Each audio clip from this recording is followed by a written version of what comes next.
Shawn in Fresno, California. WWE posted another ridiculous Instagram post this week ranking The Undertaker's 5 greatest rivals, with Triple H in the number 1 spot. Not sure how you can even consider him number 1, when to my knowledge he's never even beaten The Undertaker in a one-on-one match. Do you agree with this ranking? And when you answer no, how would you rank Taker's top 5?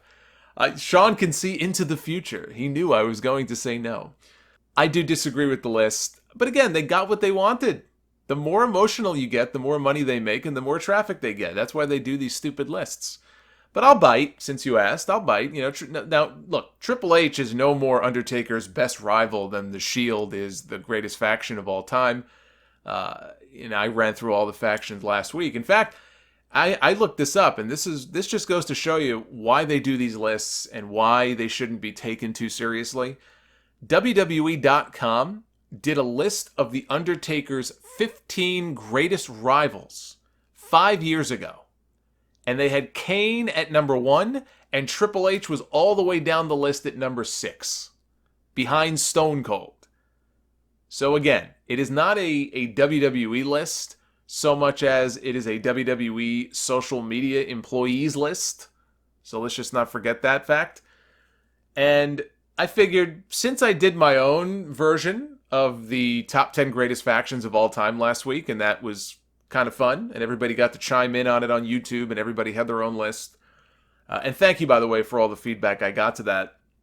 I figure, why don't we do the same here with The Undertaker and his 5 greatest rivals? I'm going to rank what I think, or who I think, are The Undertaker's 5 greatest rivals from number 5 all the way down to number 1.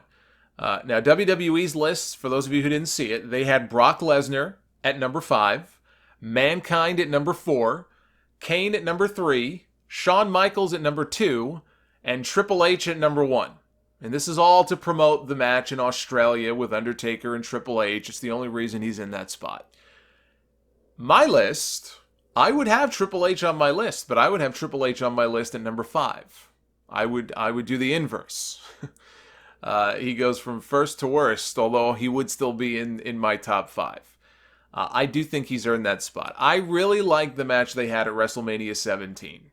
Even though WWE likes to pretend that it never happened, and it doesn't really get talked about, but I really like that match a lot. So they feuded for a little bit going into that match. Undertaker won, and then they sort of moved on from there. Their match at WrestleMania 27, 10 years later, was also really good. Not as good as the matches that he had with Shawn Michaels at WrestleMania, but a very good match.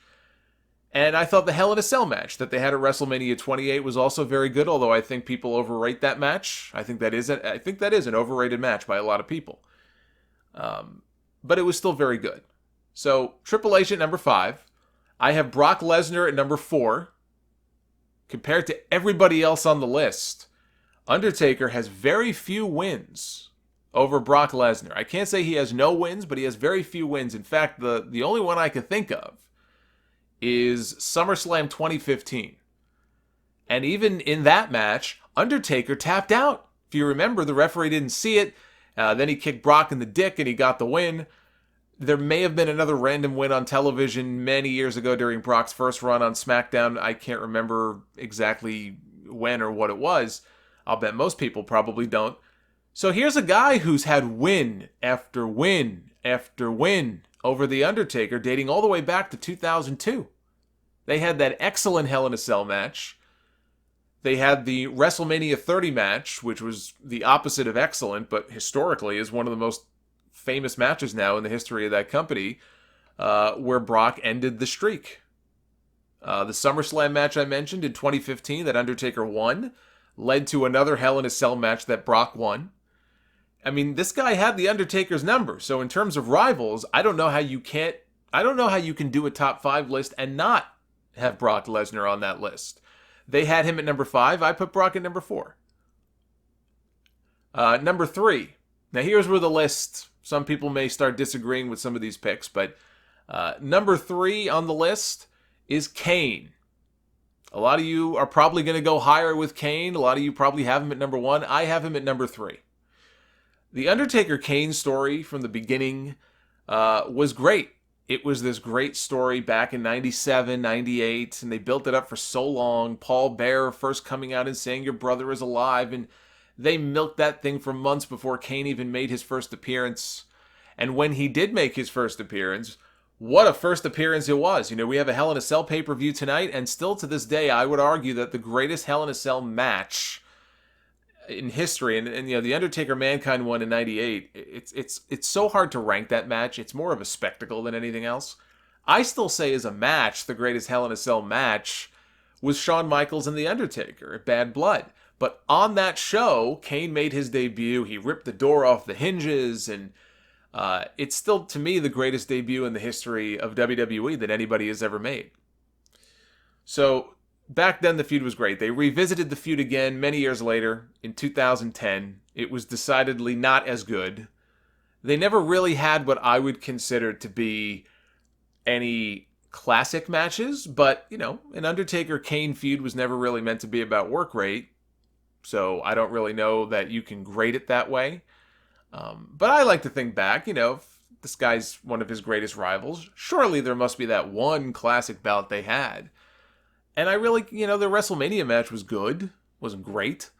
They had the Inferno match. You know, they've had a bunch of matches over the years, but nothing that really stands out to me. They got 2 WrestleMania matches out of it. They got the one in WrestleMania 14, obviously, was their first. But then again, WrestleMania 20, when Undertaker came back as the Dead Man.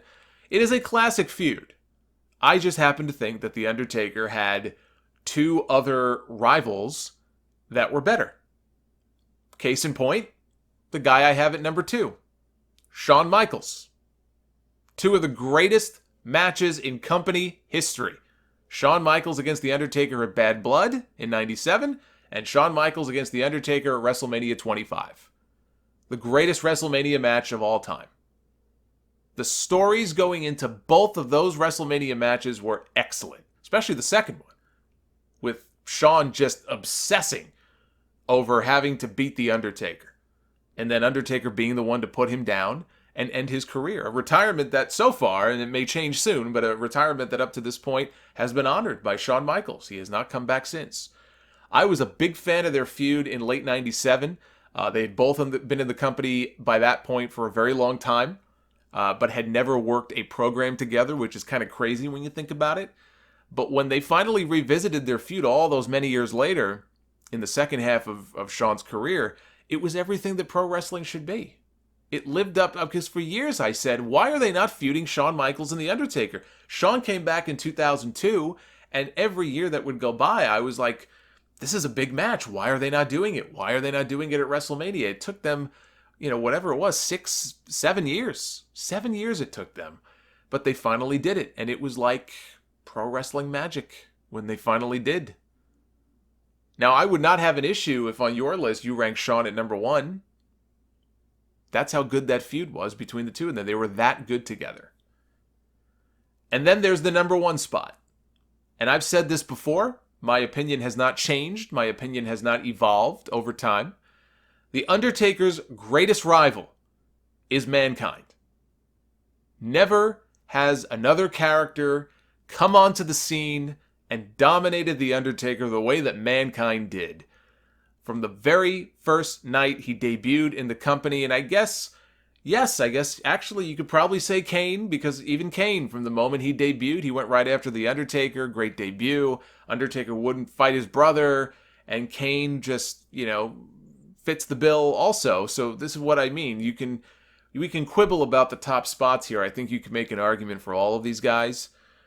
But I just think back to when Mankind, he was the first, even before Kane. He was the first to come onto the scene and just dominate The Undertaker. The very first night he debuted on Raw, the night after WrestleMania 12, he attacks The Undertaker and lays him out. Their first match together at the King of the Ring in 96, he beats The Undertaker. Their Boiler Room Brawl at SummerSlam, he beats The Undertaker. And the matches they had together, it brought The Undertaker out of the mothballs. For me, as a fan. You know, he was cool and all, but really up to that point, what kind of matches was he having? A lot of plotting big man matches against Mabel and King Kong Bundy and Yokozuna. Although I have to say I enjoyed that feud. That's like a guilty pleasure of mine, the Undertaker Yokozuna stuff. And then along came Mick Foley, in the best shape physically of his adult life, maybe his entire life, giving The Undertaker some of the best, most memorable matches of his entire career. I loved that Boiler Room Brawl they had back in '96. It was so unique. Even the Buried Alive match, again, a very unique stipulation that I frankly would like to see them bring back every now and then. I don't know who you put in those matches, but I thought it was a very unique match. You know, you got to you brawl all over the building. There's no rules, and the only way to win is to throw your opponent in a dirt hole and put dirt on top of them. So they had these brawls and these specialty matches that we had never seen before. Then they revisited the feud. They went away from it. They did have a match actually at Survivor Series. That was when Undertaker, he dressed up as Batman. Remember when he lowered from the ceiling, and then they brought the Executioner in, and it got very silly. But they revisited the feud in '97 after WrestleMania when the Undertaker won the championship. They had that wild match, if you remember, at that pay-per-view called Revenge of the Taker. That was the match where Foley got knocked off the apron. He went headfirst, took a headfirst dive, not onto the announce table, headfirst through the announce table.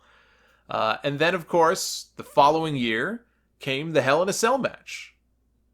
Love it or hate it, it will go down as the craziest match in WWE history. Craziest match I've ever seen.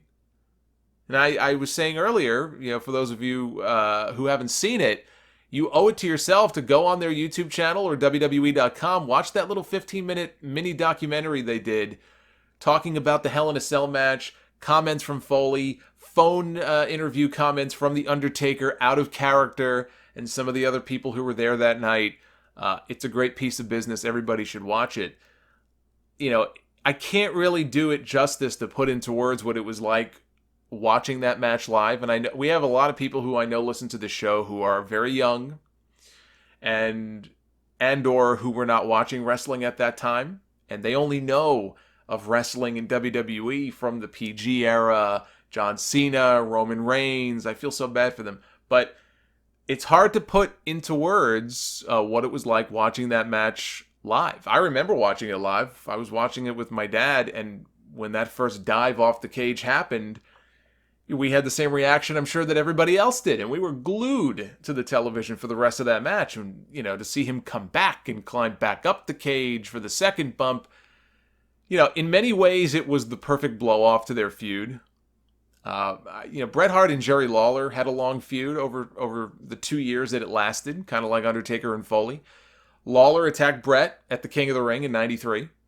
2 years later, they paid it off at the King of the Ring, same show, in a Kiss My Foot match. And then Lawler sent his evil dentist in to extract revenge. You see what I did there? And actually, the evil dentist turned out to be Kane. See, look at this, 6 degrees of separation here.